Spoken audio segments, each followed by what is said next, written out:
What's going on, Jerome's? It is halftime, Vikings versus Patriots. New England, unfortunately, just marched down and tied up the game at 16-16. It should have been 17-16, but, we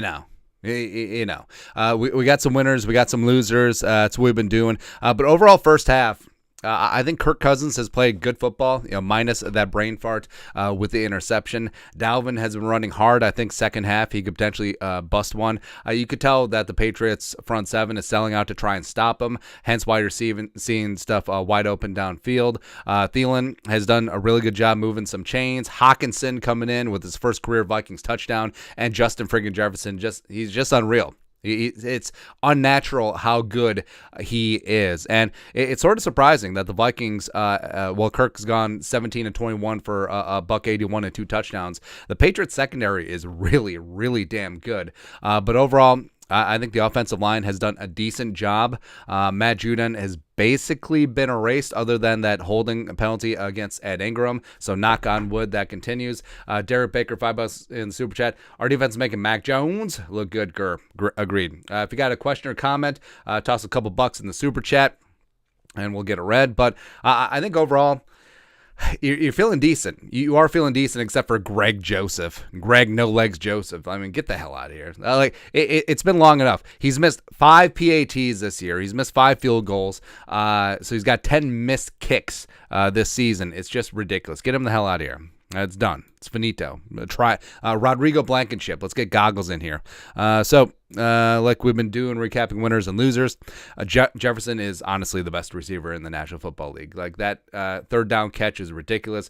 Reed Norton, $5 in the super chat. Thank you. Happy Thanksgiving out there to everyone everywhere. Also, something to be thankful for is the Purple for the Win store. Get your Jerome hat. That's right. 20% off everything. Black Friday sale, purplefdw.net. Also free shipping on everything. No minimums. Kevin O'Connell, I mean, that opening drive, pretty frisky. He's got the double pass in there. Got a little bit of razzle-dazzle. You can tell that he was pissed off. He also wanted to show off for Belichick a little bit, I'm sure. So all that stuff. Dalvin, running, receiving. Also, he's done a really good job on blitz pickups. That one long Jefferson catch, Dalvin really picked up Matt Judon nicely there. Thielen, even though he's got that bum ankle, I don't think Adam Thielen's had a healthy ankle since like 2005, legitimately. But he's out there, he's scrambling, gambling, he's doing some good things underneath. Kirk Cousins rebounded very nicely after that interception, putting up some points for my fantasy team. Zadarius Smith had a tackle for loss. Would like to hear his name more often, or just the pass rush in general. It's been lacking so far in the first half. They're down 2 starters along the offensive line, especially their best player, David Andrews at center. All Rise 99, $2 in the super chat. Do you see the defense improving anytime soon? Well, the defense is built to have a lead, but I mean, if the offense can't give them substantial leads, it could be tough. But I mean, Dontel, he's not getting aggressive because he doesn't want to get beat while you're being passive and you're getting beat. So what do you want to do? If you're gonna strike out, go down swinging as opposed to looking. The offensive line has looked relatively good tonight. Harrison Smith, he does a lot of small things well. A lot of great tackles on Stevenson. That one before the half that didn't allow him to get out of bounds. The one on third down was really good. So Harrison just fills up the stat sheet. Harrison Phillips has been getting some good pressures on the interior. Again, respect.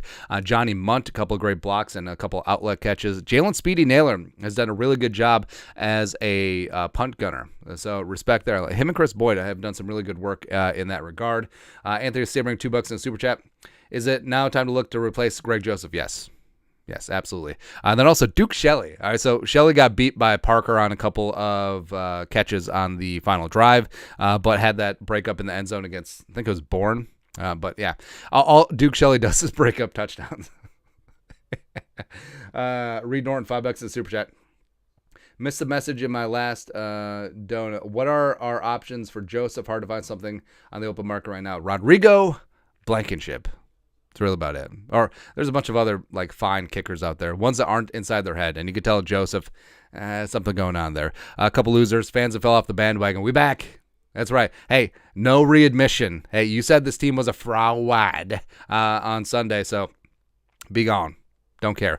Ed Donatel, I mean, how long, and the run defense, how long do we just have to put up with this? The soft shell Donacello.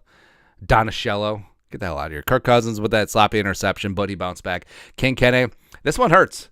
But King Kene has not looked as confident as a returner this year, and he looks indecisive. His 3 kick returns on the day were short of the 25. One was at the 15, which is ridiculous. Ed Ingram with holding in the red zone just hasn't looked good yet again. Kick coverage units giving up that long return to Marcus Jones, and then, of course, Greg Joseph. So overall, it's but I mean, this is a fight. I mean, this is going to be a good game. Patriots get the ball, start the second half. Would be nice if the defense forced a 3 and out. Vikings got it back with good field position. Don't Rory. $5 in the super chat. We are playing with fool's gold with our defense. The shell defense is crap and gone once we make it to the playoffs. I mean, the defense just has to get more aggressive. Like, start blitzing, start playing man, and you can be like, oh, they don't have the personnel to do that. They don't have personnel to play zone either. So death by 1,000 cuts, or a couple times you get knocked out. I really don't care. But causing havoc, trying to get a couple of turnovers here or there, makes a lot of sense, man. But I think overall, I mean, Mac Jones has looked really efficient. So he's 12 of 15 for $148, a touchdown, and 130 quarterback rating. That's unacceptable.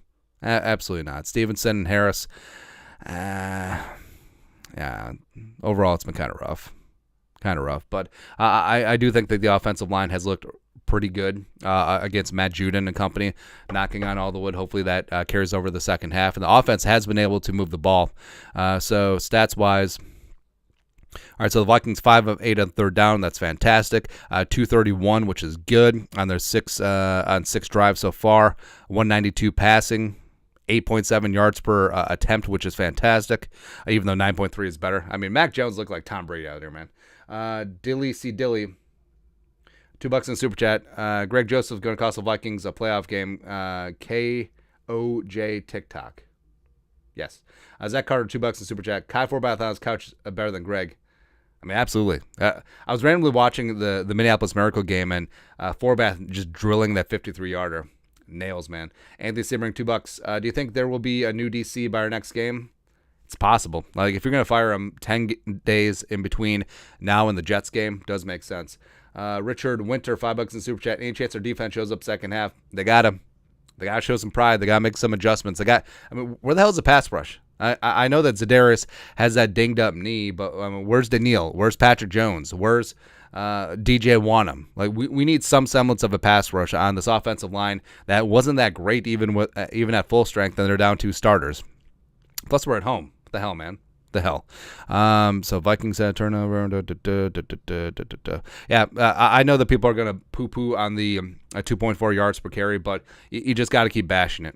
You can't let this offense get one-dimensional. And I think that Dalvin he's just raring to go, man. Like, he's going to be a second-half dude. Breaks late. Everyone knows this. And once that defensive front seven gets tired, I think Dalvin's going to start busting out some chunk yardage. So I think that should be the plan. Get a stop on defense right away, and then start running the football. Let Jefferson still be Jefferson, man. Sean LaFleur, doubt tight end sets, run no matter what. Play action, no empty backfields. The offense looks familiar, not in a bad way though. I mean that's fair. That's fair. All right, well, so that's a halftime show. We'll be back here for post game. Hopefully a victory. That's right. I had to change the jersey. I was getting not very good juju in the first half. But also stay subscribed for winners and losers after the game.